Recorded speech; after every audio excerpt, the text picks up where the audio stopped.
Hello, I'm Claire Smith and welcome to my channel. So today I've got another haul video for you. There's no real excuse, I've just been buying a lot of perfumes recently and I just feel once I've tried them I ought to talk about them. So this haul video is going to be my biggest yet, and I've probably got at least one other haul video to film after this one, so if this kind of content interests you then please consider subscribing. So the first perfume that I want to talk about is Black Opium Intense. So I already own Black Opium, and this used to be my signature scent. I used to wear this pretty much all day, every day, back in 2015 possibly. Black Opium Intense, I think it's just because I've been reading about the other Black Opiums. I'd been fascinated by Neon as well, the dragon fruit one. But this one just attracted me because it has an absinthe note and I just thought that would be really, really interesting. So having tried this, I think that this perfume is inappropriately named. I was kind of expecting Black Opium amped up but with absinthe and, you know, still that really strong coffee note that makes Black Opium Black Opium. So if you don't know, if you haven't tried Black Opium, I'm sure there probably are some people out there who might not have tried Black Opium, but Black Opium is a really kind of heavy, very white floral kind of perfume, but it also has a really strong coffee note, and also it's got a really creamy, very sweet vanilla in it as well.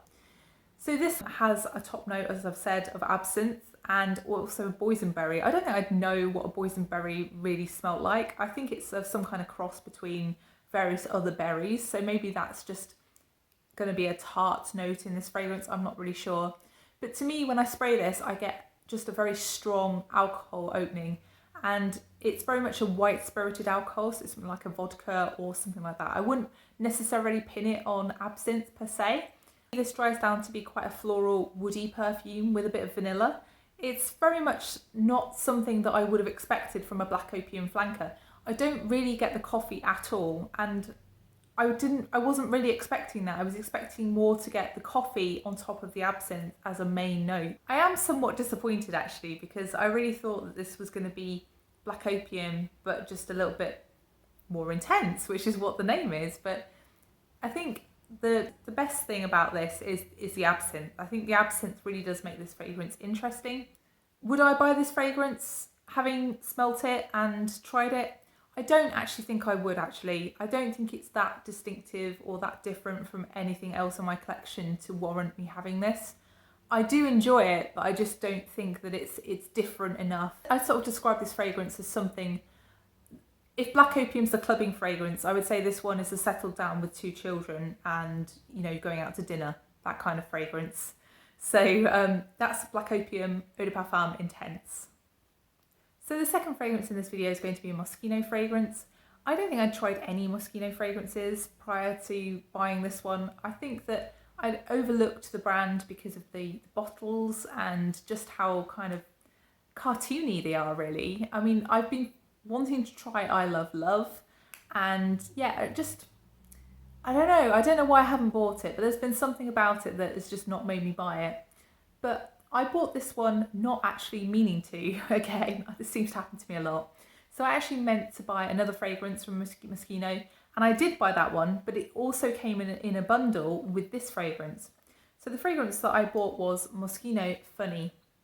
So Moschino Funny I knew nothing about before I bought it, and actually it's been such a brilliant surprise. So I was looking for a really summery fragrance. I bought this quite late in July, I think, and it really is a really lovely summer fragrance. It's really fresh, really citrusy. It's got a beautiful opening, and the brilliant thing about this fragrance is that it stays citrusy throughout its life, and it's also a very cool fragrance, so it's really refreshing for the summer. I've really been reaching for this one way more than I imagined across this summer. I've worn it to work a couple of times as well. It lasts the whole day, which is amazing for a citrus fragrance. So the opening for this is quite bitter orange, and it's also got some bergamot in it, but really orange is the overarching note, and it's definitely a more bitter version of orange rather than a very fresh or very juicy orange. To me, this fragrance feels quite green as well. It's got a tea note in it, and I think that's what's making it feel green. It feels like an orangey green tea fragrance. I do get a little bit of peony and a little bit of violet in this, but I would say actually the floral notes are very background to the citrus, but the floral notes do become more prominent as the fragrance dries down. I'd say out of the base notes, the one that really stands out is the cedar, but the cedar in this is really good because it's not like a pine tree kind of cedar, it's just general woodiness with a little bit of a warmer edge to it. I'd say this one had been just a really complete surprise for me. I mean, looking at this bottle, if I saw this in a shop, honestly, I wouldn't even try it. And that's so judgmental, isn't it? Why would I be like that? So yeah, I'm just really pleased to have this one. It's one I'd just never seen or heard of. So that's Moschino Funny. So the fragrance I actually meant to buy was this one. So I've just been really attracted by this bottle because it just looks crazy, doesn't it? It's very much like something from a piece of pop art. It's something that is taking an everyday object and putting something that is deemed to be high-end or expensive, like a fragrance, in an everyday object. It's that contrast, that juxtaposition of something that should be bottled in a very respectful, in a very pretty, in a very elegant way, and putting it in something that resembles something that you clean your windows with. It's just a very clever concept to me, and I was just intrigued.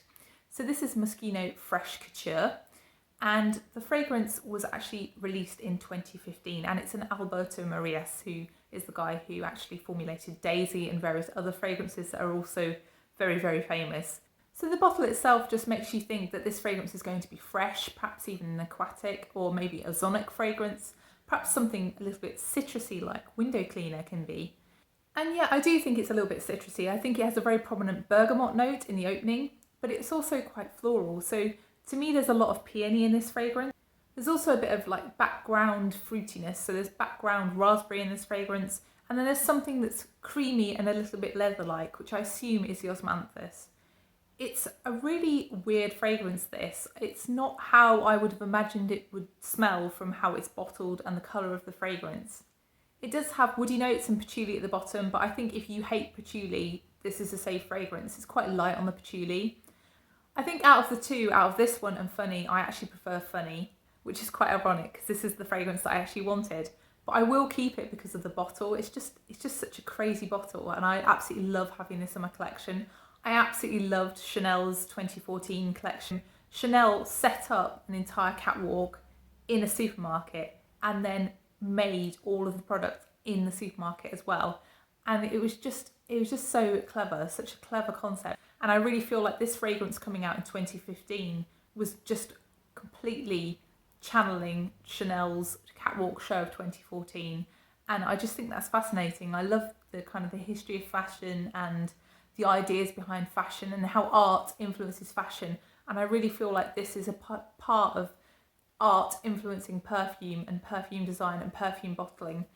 And yeah, I kind of makes me want to collect these. I'm not going to collect them because that's not who I am, but it does make me interested in trying gold couture and pink couture just simply to see the bottles. But I chose this one literally because it's the one that looks most like a household cleaner. And I know that's weird, but it just fascinated me. So that's Moschino Fresh Couture. So the fourth fragrance is actually a 10ml like mini fragrance that I bought, and I've been wanting to try this house after I saw them maybe about a year ago on YouTube. So the fragrance that I'm actually talking about is from Shay&blue London, and they are a vegan perfume brand. I feel like most perfume brands now are moving towards trying to become vegan. Obviously with the large companies that's more difficult, but yeah, it's kind of something that I think is a growing market, so I thought I'd check them out. So Shay&blue have quite a large range of fragrances now, and I was really intrigued by, I think probably the two that most people are intrigued by, so Black Tulip, which is the chocolatey one, and also Salted Caramel. And yeah, I don't know why I didn't choose those, but I didn't choose those. I chose White Peaches. I think actually I do know why I didn't choose those. I chose White Peaches because I have been really having trouble with peach notes in fragrances, and I want to find out whether I just generally don't like peach notes, or whether it's more that I don't like very synthetic smelling or very overripe kind of peach notes in fragrance. So I thought I'd try something that is deemed to be a fresher peach. So this fragrance only actually has 3 listed notes in it, and I think they are peach, clearly, and black elder or elderflower, and birch in the base. So I don't think I know what birch smelled like, but I definitely get the elderflower. This smells probably more of elderflower to me than peach. And I know that sounds odd. Like when you buy those bottle green elderflower pressé sparkling elderflower drinks, it's very bright and very sparkly. I think this fragrance is how I describe it. And yeah, it just feels very summery. I think this is definitely something that you would only want to wear in summer. I think the problem with this fragrance, even though it is a beautiful, very fresh, very sparkly peach with the elderflower, is that it just doesn't really have any base to it. So even though it is a really beautiful peach and elderflower fragrance, I don't really feel like it's got any lasting power whatsoever. And really, if I spray this, it can be gone completely from my skin within 1 hour. Having said that, the projection is monster-like, and actually I've been really impressed by how much people can smell it on you. But yeah, I think just the lasting power is the deal breaker for me. It's kind of put me off trying other shay&blue fragrances in a way, and I think that's a little bit sad. I'm going to try a few out if I can find them in M&S, because I know that M&S sells them in the UK. So I'm going to try them out and see whether any of the others last a little bit better than this one. But yeah, if you are looking for a fun pick-me-up kind of fragrance, then maybe try this one. But otherwise, I wouldn't bother. I also think this fragrance reminds me a lot of room sprays that my mum had when I was a teenager, and it's a very distinctive 90s smell, peaches. I feel like peaches were everywhere in the 90s. You even had peach coloured walls in the 90s. So yeah, it's definitely a very nostalgic smelling perfume to me, but for probably the wrong reasons. So yeah, if you are looking for a really fresh peach scent, then this is a very good one, but it's also got terrible lasting power, and I think it's pretty poor value for money. So I think a 10ml bottle of this is actually something like £20 or £25 now. These are really not that cheap. So yeah, definitely try before you buy. If you can find an M&S with some testers, if they've got them back out now, then I would definitely suggest going to try them. So the final fragrance is one that YouTube has definitely made me buy. It's one that I've seen loads of people talk about. I've seen 50 Cent UK talk about this one. I've seen, I think, Paola Bianca talk about this one. I'm not really sure. Oh yes, I've seen Veronica Sayes talk about this one. It's just one of those that has really done the rounds, and I was intrigued because it just sounded like a delicious kind of very different designer perfume to all the rest that I've seen. So it's super cheap, and I really think that it's punching above its weight with just how lovely it is actually. So it's Fifth Avenue Royale by Elizabeth Arden. Now I must admit, Elizabeth Arden is one of those brands that I haven't tried much from. I think I've only tried like their 8-hour cream on, for lips and cuticles and things like that. But I've never tried any of their fragrances, and I really feel like I have dismissed them because of my view of that house, and that's not a good thing. So I thought I'd try this one. So this is a 75ml bottle. It also comes in 125ml bottles if you want to bathe in it. So this fragrance is very leathery. That's really the main note I get from this fragrance, but it's also quite boozy. It kind of reminds me of a gentleman's club. It makes me think of leather sofas. It makes me think of like smoky smells, but in a really positive way, not in a horrible cigarette butt kind of way. And it also makes me think of polished woods. Yeah, I really get polished woods from this fragrance as well. And I also think of just really rich spirits. So totally gentleman's club-esque, I would say. So this fragrance also has frankincense, but really to me the note that stands out is a leathery suede. The base has patchouli and it has cedar, but they're really background to the leather and suede throughout the fragrance. I think this has actually not as good lasting power as I expected. I was expecting this to be really, something that would stay on your skin all day. It's definitely something you have to reapply. I would say actually the projection is middling. I don't think it's beastly, but I think that people can smell it on you. And yeah, I've been really shocked by this fragrance, and I'm really pleased that I bought it. It was a total bargain. Definitely one that I'm going to be reaching for more in the winter, I think, than the summer. Definitely more of a wintry, more of an autumnal fragrance than a spring-summer fragrance. But yeah, I think this is a definite gem and something that I have totally overlooked just because of my ideas of what Elizabeth Arden fragrances smell like and perhaps their target audience, which is clearly a misconception. So yeah, that's Elizabeth Arden, Fifth Avenue Royale. So that's the final fragrance in today's haul. I hope you enjoyed the video. If you have enjoyed the video, please press the like button and please consider subscribing, and I'll see you in the next one. Bye!